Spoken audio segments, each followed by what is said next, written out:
Bueno, bienvenidos, buenas noches a todos. Soy Camilo Rojas, soy el coordinador del Diploma de Especialización en Analítica de Negocios de acá pertenecemos a la Escuela de Posgrados en Negocios, que es la Business School de ORT, y me acompaña el profesor Guillermo Mañú, también hace parte bueno, si quieres, Buenas das un tardes poco de para contexto de todos. vos. Mi nombre es Guillermo Mañú, soy docente acá en el diplomado. Además de ser docente acá en el diplomado, trabajo con datos. Soy gerente en un fondo de inversiones y continuamente trabajo con datos. Cada vez que vamos pasando por la presentación, yo les voy a ir interviniendo y contando lo que uno hace en un día a día cuando trabaja con datos. Excelente. Y la idea introductoria de esta presentación, que incluso con la persona que nos está acompañando acá presencialmente, Enrique era tu nombre, ¿no? Agustín, perdón, es un poco tratar de dar un panorama del mercado de analítica para aquellas personas que están un poco dudosas o confundidas o con preguntas de qué es el mundo de los datos, de si me quiero ir hacia el mundo de los datos, a dónde me quiero enfocar. Bueno, la idea es ir un poco recorriendo un camino de exploración a responder qué tipo de cosas en el mercado de la analítica podría llegar a machar un poco con sus propias expectativas.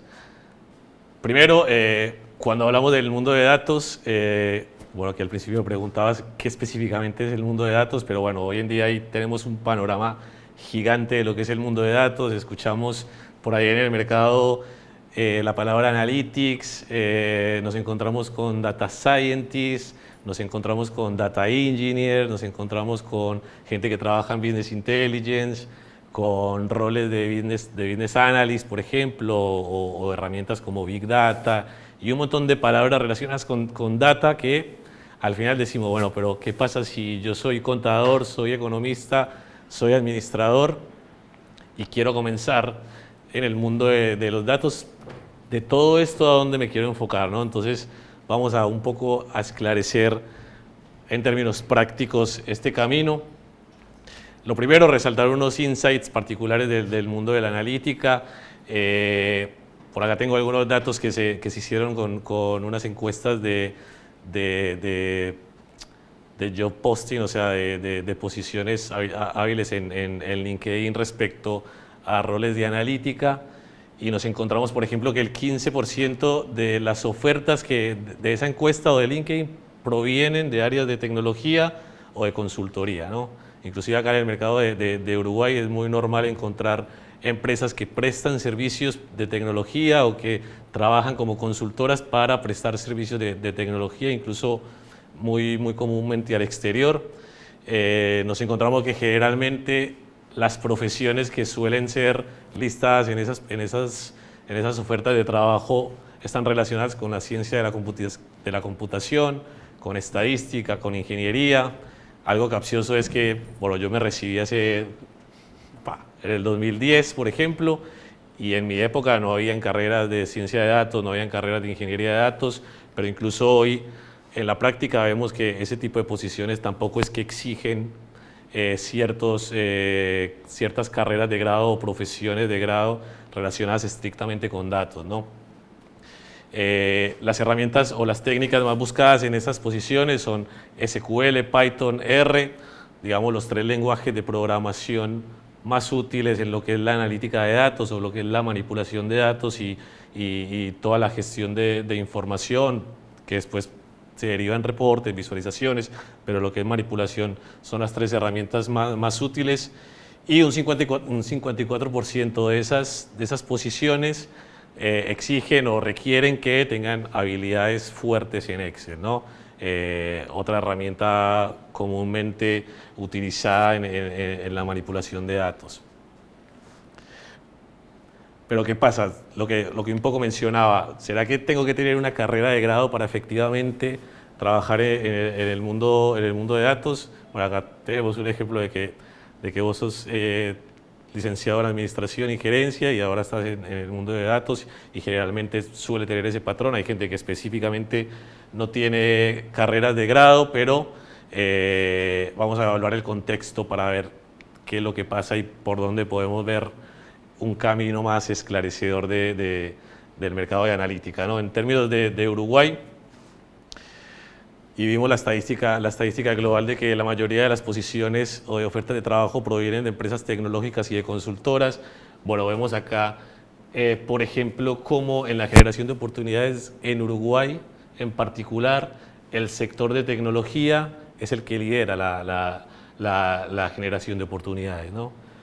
Incluso vemos, no hay necesidad de tal vez un poco leer estadísticas, yo creo que en la realidad vemos cómo en los últimos años en Uruguay se empezaron a crear un montón de empresas consultoras o proveedoras de servicios de tecnología para el exterior, que incluso después fueron adquiridas por otras empresas extranjeras, pero hay todo un movimiento de algunas ubicadas en zonas francas, algunas ubicadas en World Trade Center, muy relacionadas a la exportación de servicios de tecnología, ¿no?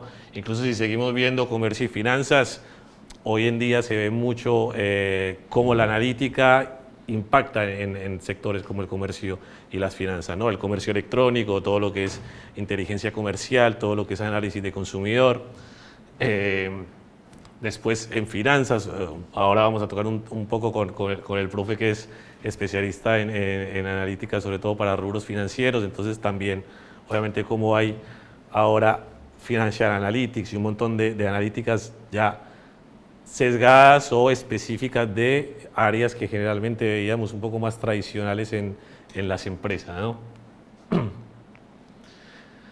Y particularmente hablando de exportaciones, en el mercado uruguayo miremos cómo, por ejemplo, las exportaciones de software en Latinoamérica, si lo hablamos en términos per cápita, como un poco para igualar las condiciones de nivelación entre países, Uruguay lidera superando a Costa Rica, Argentina, Chile, Brasil, Colombia, que son países de Latinoamérica que tienden a tener un poco de movimientos más fuertes en términos de mercado, pero incluso en términos de per cápita es un país que tiene grandes exportaciones comparativamente, ¿no? Incluso si vemos hacia dónde se dirigen esas exportaciones, vemos que los dos países de habla inglesa son los que lideran hacia dónde van los servicios de tecnología desde acá de Uruguay, ¿no?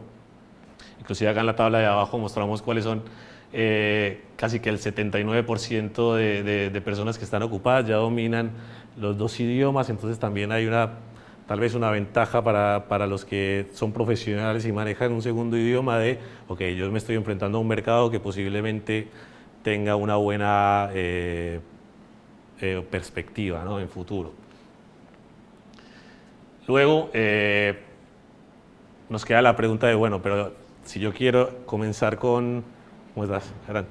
Si yo quiero comenzar a indagar y a meterme en el mundo del mercado de analítica, ¿no?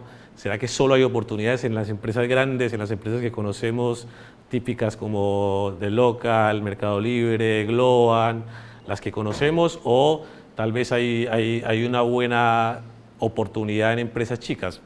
Yo creo que si vemos obviamente la participación de empresas chicas, que generalmente es un común denominador en los países que predominen las empresas chicas, pero lo interesante de las empresas chicas y sobre todo acá en el mercado uruguayo es que comenzaron, por ejemplo, siendo startups o comenzaron siendo empresas tecnológicas o comenzaron siendo empresas digitales y poco a poco fueron adquiridas por empresas de afuera, ¿no? Entonces tienden a tener un crecimiento exponencial porque son empresas llamativas para inversores extranjeros. Incluso vemos, por ejemplo, como Infocasas fue adquirida por una empresa de Malasia en junio de 2021, The Local en abril del 2021, Overactive en octubre del 2021. Entonces, tal vez son empresas que empezaron como chicas, con algún grupo de consultores, con algún grupo de personas que ofrecían servicios de tecnología, y eso fue creciendo hasta que llegaron a un nivel de llamar inversión extranjera para potenciar un poco ese crecimiento. Entonces, inclusive el mensaje acá no es solamente que existe un potencial en las empresas chicas, sino que un potencial también incluso hasta en el emprendimiento, ¿no? Si yo puedo generar emprendimiento en términos de prestar servicios de analítica, posiblemente mi futuro pueda coincidir con el futuro de este tipo de ejemplo, ¿no? Entonces, no es solamente empresas grandes, también es empresas chicas y también juega un papel importante el emprendimiento.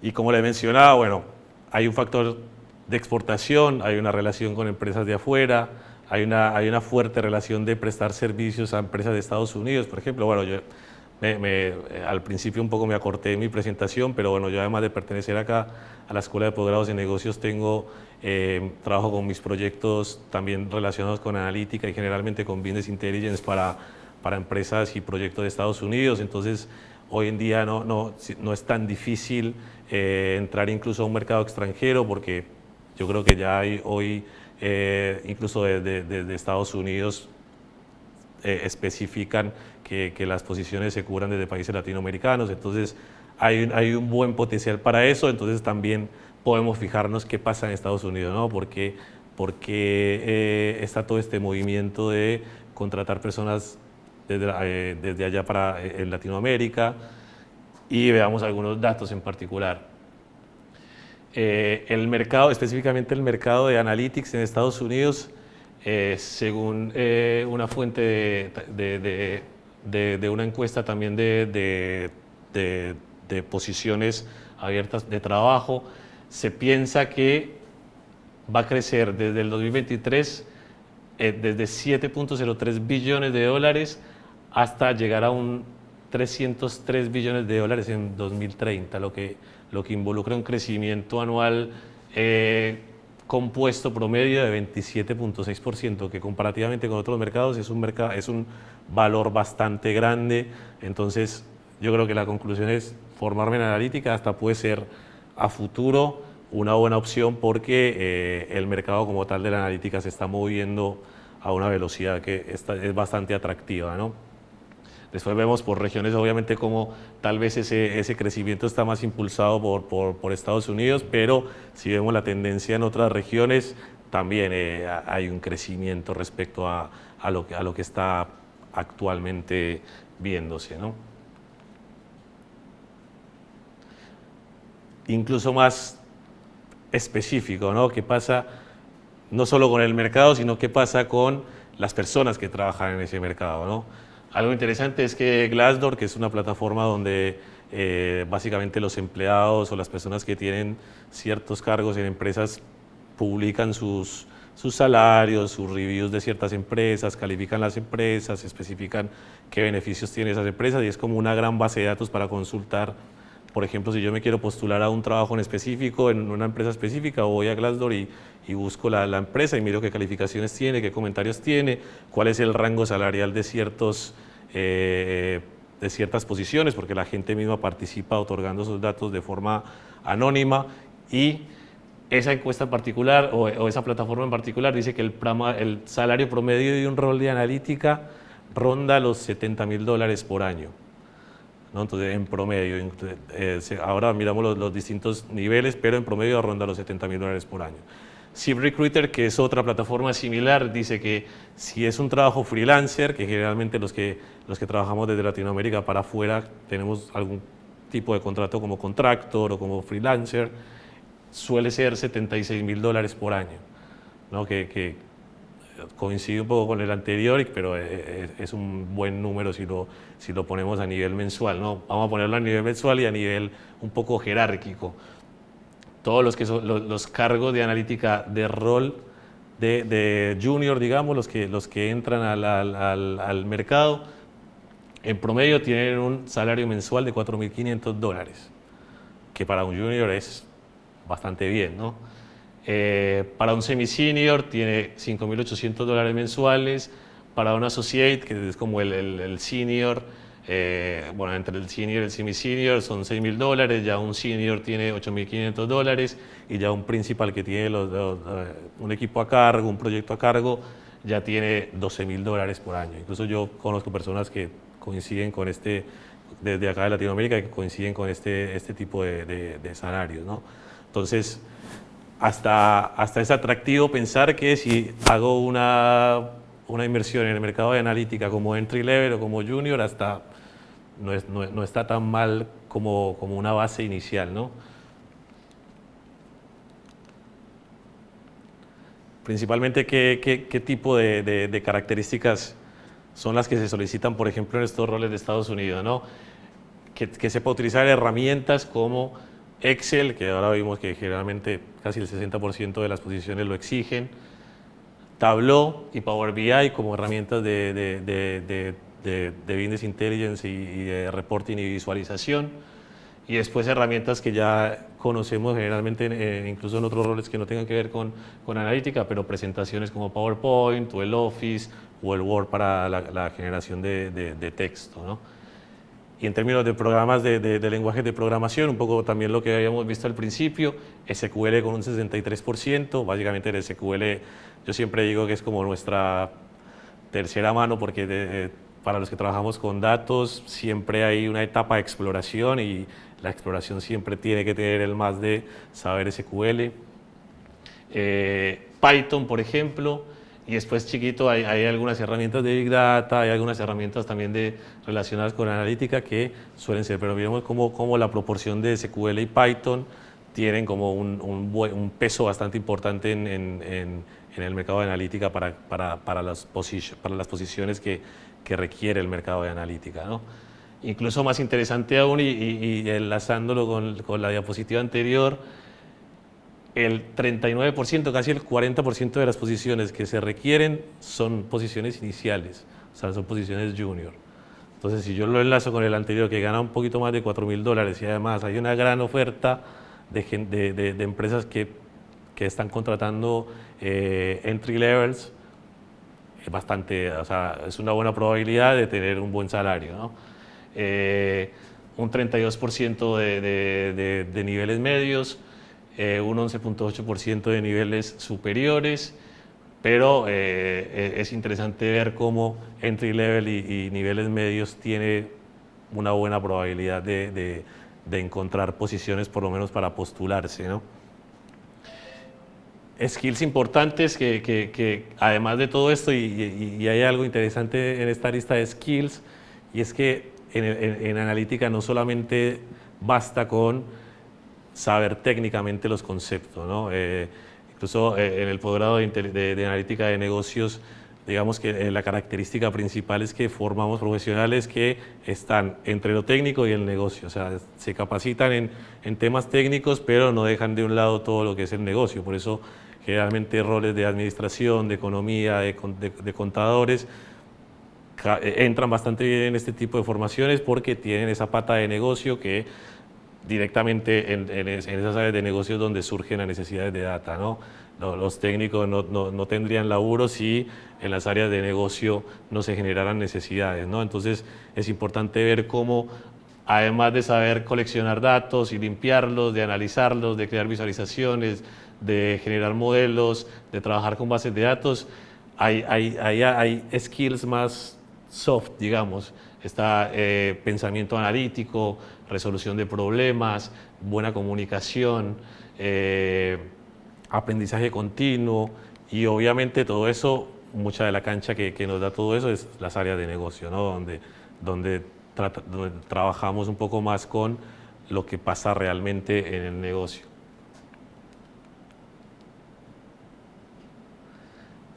Y eso nos lleva a pensar a que, bueno, no necesariamente, si no es lo técnico y no me basta solamente con aprender una herramienta técnica, un lenguaje de programación específico, bueno, ¿qué ejemplos hay? Por ejemplo, en finanzas hay una buena perspectiva de lo que es la aplicación de la analítica, ¿no? Hoy en día nos encontramos con Financial Analytics, donde muchas de las herramientas o de las actividades que realizan los Financial Analytics requieren conceptos de analítica de datos, ¿no? No sé, Guillermo, si vos tenés... Aprovecho y les quiero contar cómo trabajo yo. Yo trabajo en el sector financiero, hace aproximadamente 15 años que trabajo, un poquito más de 15 años, pasan los años. Pasan los años rápido, sí. Sí. Les cuento un poquito cómo me entrenaron, para entender un poquito. Yo tenía que entrar al software principal de la empresa, tenía que hacer aproximadamente 5 clics en distintas ventanas para poder descargar un informe.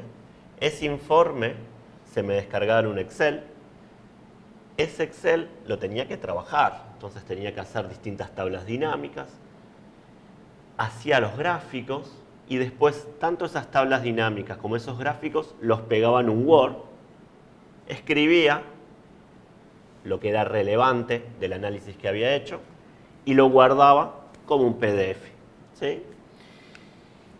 Ese PDF y todo ese reporte aproximadamente me demoraban 2 horas y media. Tenía que hacer todos los días. ¿Sí? Yo trabajo en una empresa que administra un portafolio de inversiones, entonces todos los días evaluaba mi portafolio y todos los días hacía el informe explicando por qué había ganado plata debido a qué factores eran.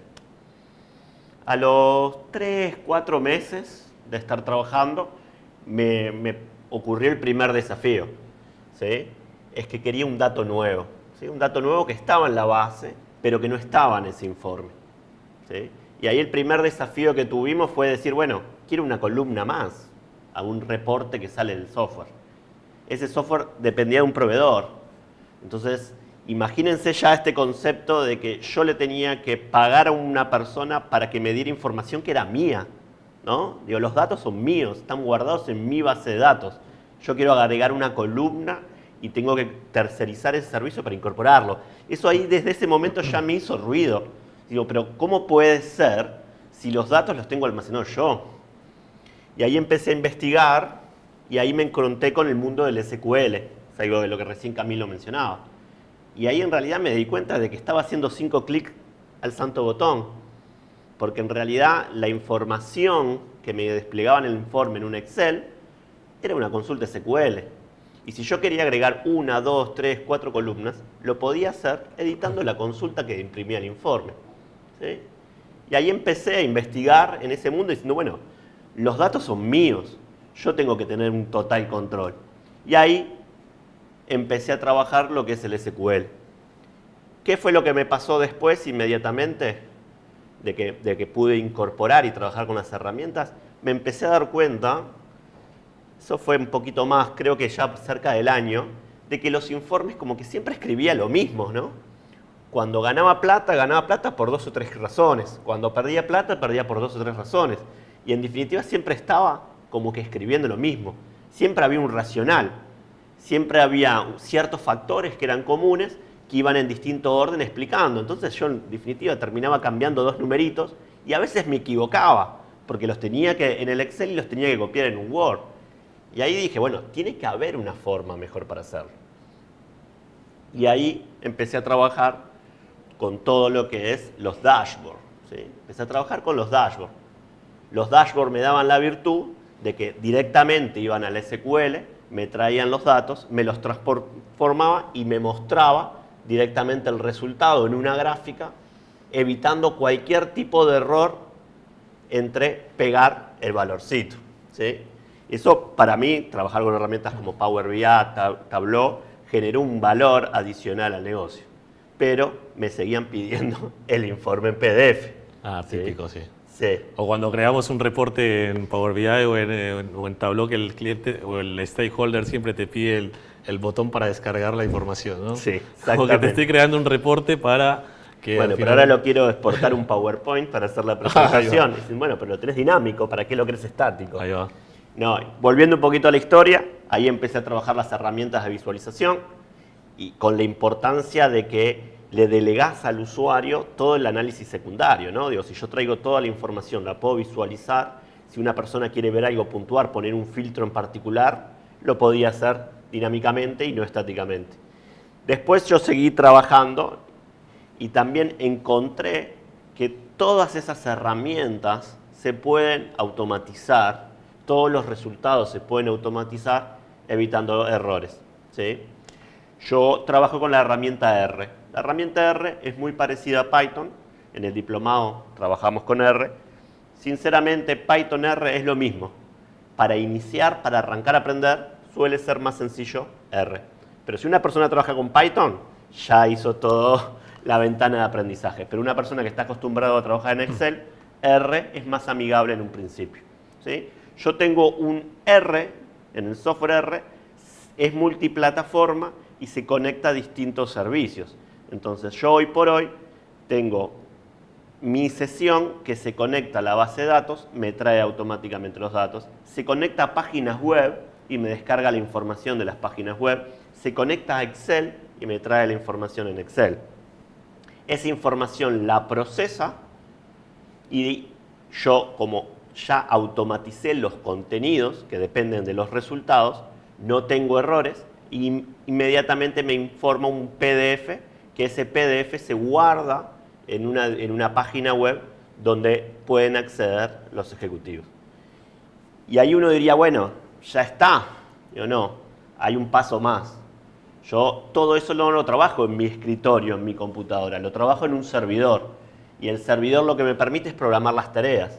Entonces todos los días, a las 9 de la mañana, el robot va y ejecuta ese código. Ese código dura 1 minuto y medio en dar el resultado. O sea que lo que hace 15 años me demoraba 3 horas, hoy lo hago en 1 minuto y medio. No tengo errores, porque no hay manualidad, y ni siquiera tengo que estar yo en la oficina. ¿Sí? Justo hay exalumnos míos acá presentes. Hoy me puedo dar el lujo de venir a las 9 de la mañana a dar una clase y mi computadora en mi trabajo está haciendo mi tarea. ¿Sí? Claro. Hoy mis prioridades ya pasan a ser otras.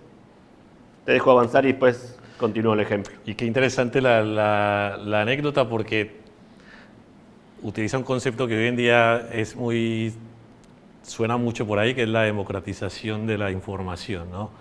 De cómo la información hoy puede pertenecer a cualquiera. Inclusive hoy hay roles en todo este mundo de esos roles analíticos que les mostré al principio, hay roles de gobernanza, ¿no? de cómo manejo todo correctamente, pero para que todos puedan acceder a la información, ¿no? Porque si la información me pertenece, si la información pertenece a la empresa, ¿por qué tengo que depender de un tercero, ¿no? Hoy la democratización de la información hace que incluso roles que son gerentes, que lideran equipos, tranquilamente abran su Power BI y empiecen a generar sus propios reportes, utilicen Tableau y empiecen a generar sus propios reportes, se conecten a SQL y empiecen a generar sus propias queries.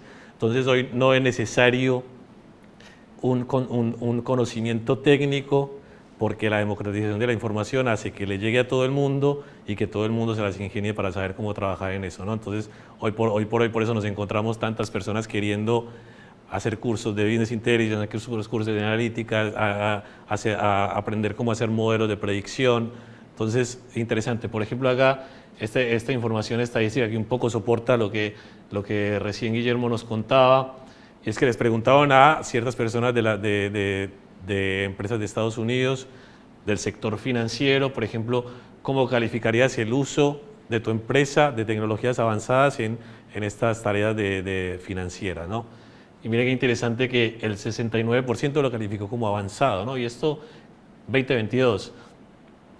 El 30% lo calificó como limitado, pero en crecimiento. O sea, ya hay casi un 90% de empresas, incluso en 2022, que ya tienen el uso de tecnologías avanzadas incluidas en áreas de negocio, ¿no? En finanzas en particular. O, por ejemplo, ¿cuáles tecnologías avanzadas están usando en sus funciones financieras, ¿no? Un poco la aplicación que nos mostraba Guillermo, pero por ejemplo acá dice, el 77% ya está haciendo análisis predictivos en áreas financieras usando tecnologías avanzadas. Que nos da a decir, bueno, no tengo necesidad de depender de alguien técnico para hacer un análisis predictivo. Yo puedo formarme en predicción de datos o en modelos de predicción o lo que llamamos machine learning, y tranquilamente desde un área de negocio puedo implementar mis propios modelos, que incluso pasaba cuando les mencionaba lo de las áreas comerciales o de venta. Cuando hacemos inteligencia comercial también puedo aplicar mis propios modelos, ¿no? Pero en este caso el financiero también puede aplicar sus propios modelos. Sí, si me permitís, Camilo. Sí, hoy. Para continuar la historia, ¿no? ¿Qué hago en esas 2 horas y 58 minutos que gané, ¿no? Algo que me demoraba 3 horas, ahora me demora 1 minuto y medio. ¿En qué presto atención? ¿Dónde estoy trabajando yo ahora? Porque todo el reporting, todo saber lo que pasó, ya lo tengo automatizado, ya lo tengo digitado, ya lo tengo explicado y lo hace un robot solo. Yo hoy dedico todos mis días en hacer modelos predictivos. Ya no me interesa saber por qué gané, me interesa saber si voy a ganar mañana, ¿sí? Y ahí es donde yo baso todo el tiempo. Yo utilizo tanto las herramientas de Machine Learning supervisado como no supervisado para tratar de entender y para tratar de predecir cuál va a ser mi resultado en el día de mañana, ¿sí? Y como gerente, como responsable de un área, hoy por hoy, cuando contrato a una persona, es indispensable que tenga esos conocimientos. Es indispensable que tenga los conocimientos de un lenguaje de programación. Uno me podrá decir, mi negocio es muy particular. Sí, se puede enseñar, pero si tengo que enseñarle a trabajar como trabajamos nosotros los datos, más enseñarle el negocio, es imposible. Por lo general, a la hora de contratar, necesito a alguien o que sea un especialista de mi negocio, que es muy específico, que no lo voy a encontrar nunca, o alguien que sepa trabajar los datos y que sepa interpretar lo que el negocio le está diciendo y conseguir la información. Hoy por hoy, a la hora de buscar una contratación, van a ver que, no les quiero decir todos, pero el 90% de los trabajos en el sector financiero están diciendo conocimientos de un lenguaje de programación, R, Python, manejo de Tableau, manejo de Power BI. Esas son herramientas que son indispensables a la hora de buscar trabajo. Claro, y los números lo dicen por sí solos, ¿no? Ya, o sea, si yo quiero buscar trabajo, por lo menos en un escenario de Estados Unidos, pero vemos que eso rebota en el tiempo, rebota en los países, en los demás países, pero ya el 70% de las empresas a las que yo me puedo postular ya están utilizando tecnología avanzada en alguna aplicación de negocio, ¿no? Entonces, creo que el que tiene que estar a la vanguardia de eso ya es quien está buscando meterse en el mercado. Entonces, es como adaptarnos un poco a lo que está pasando. Inclusive cuando hacemos la tercera encuesta, que es desde cuándo ustedes consideran que se están utilizando las tecnologías avanzadas, específicamente en estas áreas financieras, casi el 80% hace menos de 5 años, ¿no? Entonces, recientemente, gran cantidad de empresas están implementando tecnologías avanzadas en sus áreas de negocio, ¿no? Por eso es importante estar en el pivoteo de, ok, sigo perteneciendo al negocio porque lo tengo que entender, pero también tengo que entender las herramientas técnicas y los lenguajes que me pueden ayudar a tomar decisiones más rápido de ese lado, ¿no? Hay que poner un clic por acá. Ahí. Bueno, esto es un poco de conclusión del anterior, es donde surgen los roles de analítica, ¿no? Inclusive nosotros en el posgrado hablamos mucho del Analytics Translator, ¿no? Que es como el rol de analítica que estás todo el tiempo traduciendo entre el negocio y lo técnico, ¿no? Ahí es donde entran a jugar todos estos roles, independiente de qué lado del negocio está, pero que sepa conceptos técnicos que ayuden a solucionar problemas de ese lado del negocio, ¿no? Y lo mencionábamos, colectar e interpretar data, interpretar tendencias y patrones, proveer insight de valor basado en resultados, y los soft, comunicar los hallazgos a stakeholder, permitir la toma de decisiones basada en datos o data driving, que es la capacidad que yo tengo de llevar el dato desde el origen, o por lo menos desde que me lo disponibilizan hasta que lo pueda disponer para tomar decisiones, que yo sepa manejar ese dato end-to-end. Y aparecen obviamente las herramientas de visualizaciones para hablar con ese stakeholder, la optimización de procesos. Bueno, un ejemplo particular que mostraba él de cómo optimizando procesos, utilizando tecnologías, reduzco un montón de tiempo de trabajo y saco un poco el tiempo de trabajo operativo para dedicarme de verdad a lo que es la analítica y a lo que es el análisis de la información. Y obviamente los modelos predictivos, porque ya hoy en día lo que dice, como bien dice el profe, está bien, yo puedo estudiar o puedo analizar qué es lo que pasó en el pasado y describir mi información y describir todo lo que está en el data warehouse o en las bases de datos o lo que sea, pero me interesa saber qué va a pasar, ¿no? Ayúdame a entender si viene un nuevo lead o un nuevo interesado en comprar, qué tan probable es que me compre. Si estamos hablando de suscripciones, alguien que se suscriba, qué tan probable es que se suscriba. O todas cosas futuras que los modelos de predicción me pueden ayudar a resolver de una manera más fácil. Y un ejemplo más particular, este es el Learning Path del posgrado de analítica de negocios al que pertenecemos Guillermo y yo, que básicamente forma ese rol de Analytics Translator, ¿no? De cómo podemos formar un profesional que pueda proponer proyectos alrededor de la analítica de datos, pero que pueda mantener una conexión fuerte con el negocio, que pueda entender el impacto que tienen esos proyectos en el negocio, o que pueda entender el negocio y traducírselo a lo técnico para que sea coherente ambas cosas, ¿no? Entonces nos encontramos con formación para que pueda identificar y priorizar necesidades de negocio, que es algo que muchas veces cuando nos queremos formar en herramientas específicas nos perdemos o sea, ¿para qué estoy aprendiendo Power BI, solamente Power BI? ¿O para qué estoy aprendiendo Python y solamente Python? No, hay que tener un conocimiento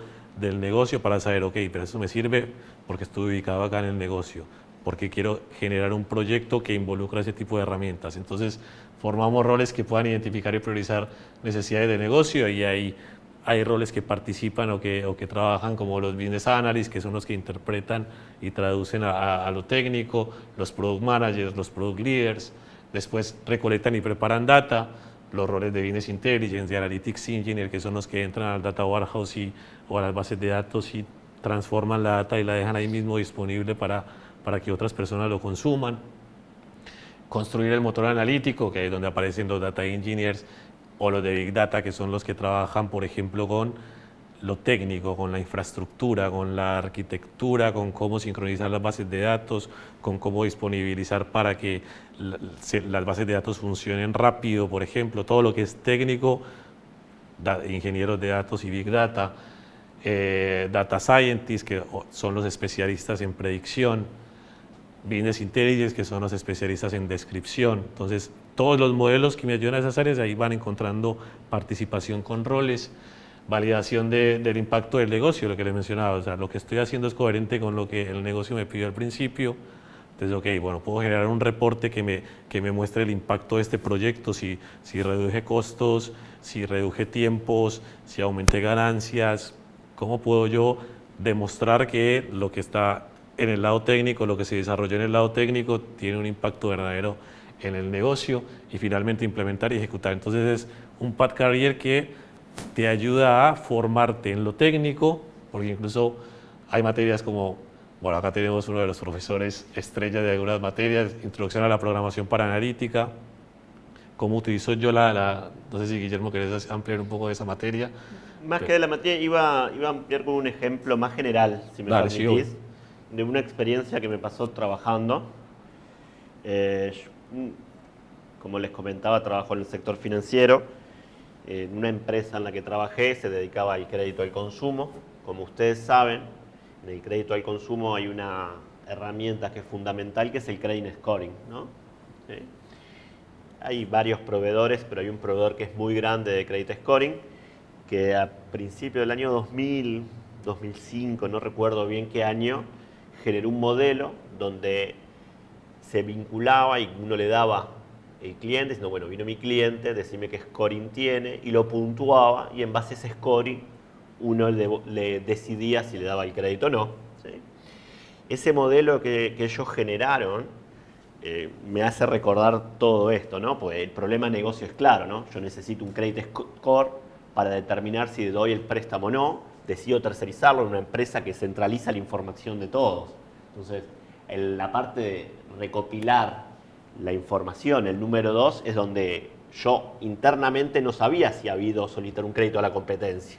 Pero este proveedor, como yo le compartía mi información, también se le compartía a la competencia. Entonces tenía la información de todo el mercado.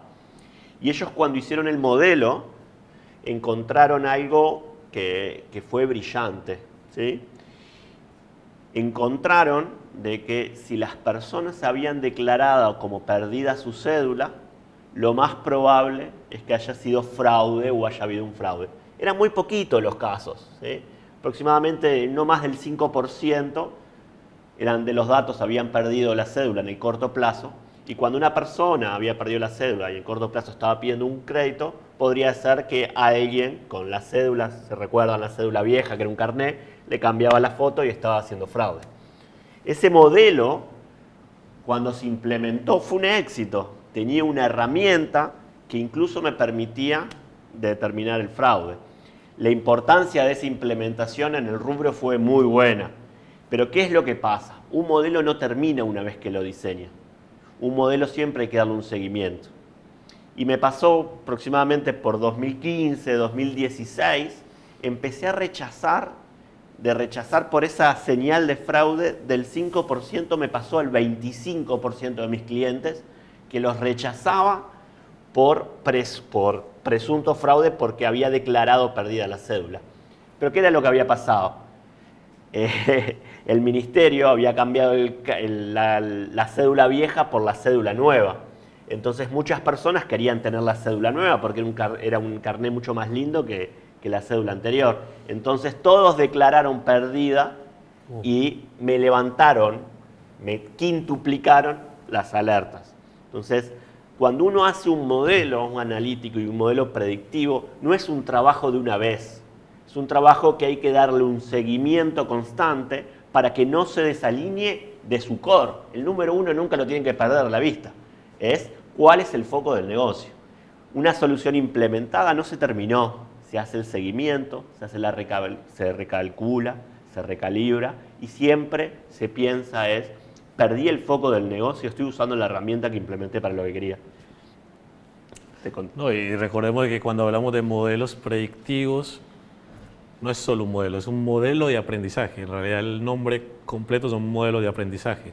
O cuando hablamos de Machine Learning, que en español es aprendizaje automático, son modelos de aprendizaje, es decir, modelos que aprenden con el tiempo, con la data, con la ejecución, con el mejoramiento. Entonces todo el tiempo hay que estar dándole inputs al modelo para que mejore, para que aprenda, ¿no? Por eso hoy la inteligencia artificial trabaja bajo el aprendizaje, ¿no? Machine Learning es una rama de la inteligencia artificial. Entonces todo ese predictivo en realidad son modelos, pero son modelos de aprendizaje. Qué interesante saber que en la práctica hay que saber que un modelo no se queda estático en el tiempo. Si no lo alimento para que siga aprendiendo, probablemente con el tiempo va a perder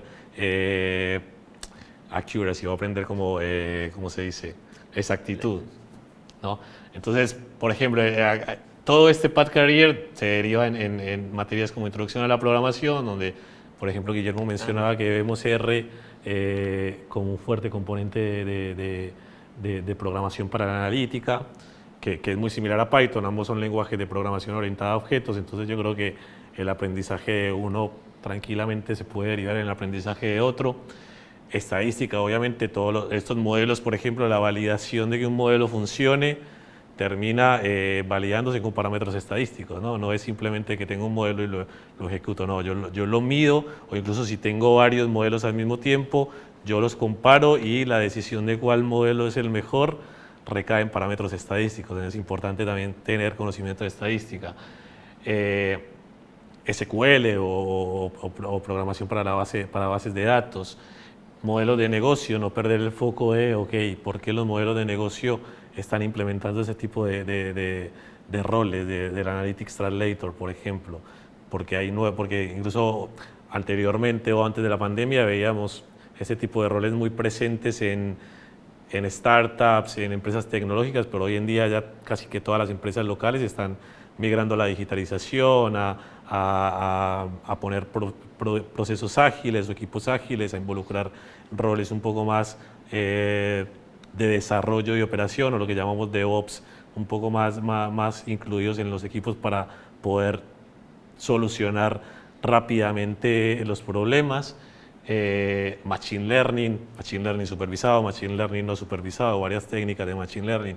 Inclusive dentro del posgrado tienen electivas que es Machine Learning supervisado avanzado, Machine Learning no supervisado avanzado, o sea, 4 materias que básicamente te forman como científico de datos. Si querés en Machine Learning supervisado, arrancamos desde los modelos bien sencillos como las regresiones lineales, los árboles de regresión, y después vamos avanzando en modelos cada vez más complejos como Boosting, como Random Forest, y terminamos con redes neuronales y Deep Learning, ¿sí? Hay un ejemplo que es con el que terminamos siempre, donde terminamos procesando imágenes.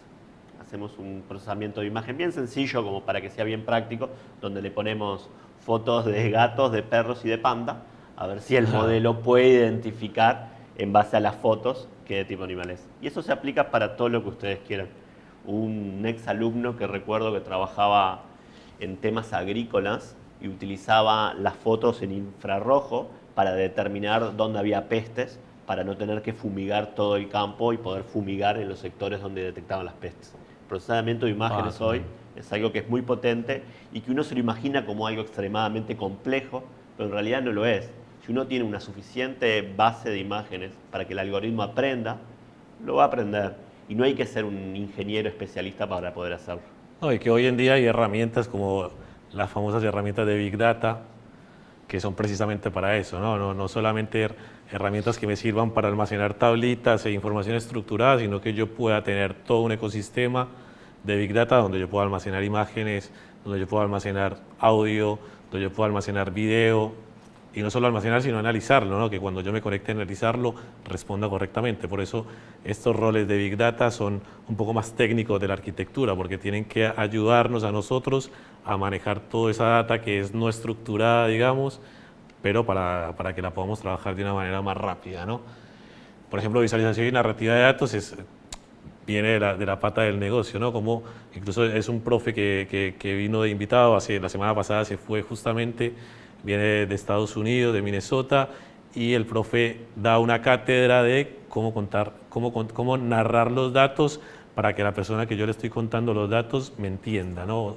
O interprete fácilmente qué es lo que yo le quiero decir, ¿no? Qué tipo de gráficos puedo mostrar, cómo genero una historia con esos gráficos, cuál es la mejor forma de mostrar los gráficos y sus labels o sus axis o sus ejes o sus títulos o si yo ya tengo un insight determinado, o sea, todo lo que es historia de cómo narrar los datos lo vemos incluso con una materia específica. Si me permitís una historia cortita de algo que me pasó laboralmente. Mi carrera de grado es muy técnica, yo soy licenciado en estadística y siempre fui técnico, me formé como una persona técnica y mi primera experiencia laboral me tocó hacer una presentación con la gerencia comercial donde estaba trabajando y le hice los cuantiles, los deciles, mostrando cómo eran los niveles de atención en ese momento, ¿sí? Terminó la presentación y vino el de marketing, ¿sí? Mis slides estaban cargadas, primero con detalle técnico de todo lo que iba a hacer y después con los resultados. Y me dijeron, Guillermo, sos técnicamente brillante, pero si no sabes comunicar de forma sencilla toda esta información que procesaste, no sirve para nada. Yo siempre recuerdo esa anécdota porque se me durmieron todos en la presentación y la información era extremadamente valiosa y vino el de marketing y puso un conejito que se movía en la foto y les habló y todos lo aplaudieron a él y a mí nadie me aplaudió. Entonces, muchas cosas entran por los ojos, ¿viste? Exactamente, y aprender a contar y tener un entendimiento de a qué público le estás hablando es fundamental para transmitir la información. Uno puede ser técnicamente brillante, tener información que está sustenta, pero si no lo puede comunicar, no sirve para nada. Bueno, finalmente la materia de BI, que soy el profe de la materia de BI, así que no voy a hablar mucho porque por ahí suena como... Pero realizamos un proyecto de BI end-to-end utilizando, por ejemplo, Power BI y todo el proceso desde la conexión hasta la generación de reportes, ¿no? En conclusión, como para que hagamos una rondita con ustedes, porque entraron cuando ya habíamos empezado, así que no tuvimos la oportunidad un poco de conocernos, pero una carrera de grado de análisis de datos no está enlistada como educación preferida cuando vemos las ofertas de trabajo, ¿no? Inclusive si vemos específicamente las carreras de grado que son de ingenieros de datos o de científicos de datos, son carreras muy recientes, ¿no? No sé si tendrán sus primeras generaciones acá en Uruguay recibidas. Entonces, en el mundo como que todavía no es, si necesito a alguien que trabaje en datos, tiene que ser recibido como ingeniero de datos o científico de datos, ¿no? Yo creo que todavía está abierta la posibilidad a que los anuncios mencionan que tengan una educación superior relacionada con cualquier trabajo que requiera datos, ¿no? Y que a su vez conozcan el negocio, ¿no? Esas son dos cosas importantes. Siempre vamos a ver ese mismo listado que les mostré antes, cuando veamos esas ofertas de trabajo, vamos a ver eso que siempre mencionan un componente técnico y siempre mencionan un componente de negocio.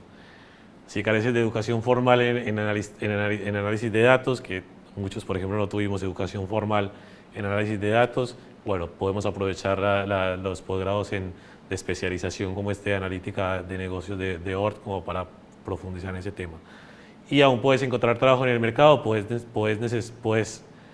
comenzar como junior, que vemos que tiene una buena perspectiva incluso salarial e incluso de cantidad de oportunidades, y una vez que desarrolles tus habilidades ya vas a poder tener más experiencia y ascender de una forma rápida, porque creo que por lo menos el mercado de tecnología y de consultoría, y lo digo por experiencia propia, hace un path career de los chicos bastante rápido, ¿no? Un junior en 6 meses se convierte en semi-senior básicamente. Entonces, eso es una buena perspectiva, sobre todo para los que dicen, no, pero es que ya llevo muchos años trabajando en el área de negocio y me da miedo que me vaya mal. Y bueno, por eso hay que analizar el contexto y ver tanto en Uruguay como afuera. Uruguay en este caso está muy relacionado con el afuera porque exportamos servicios para afuera, que es lo que nos puede beneficiar y de pronto si nos machea con lo que nosotros esperamos.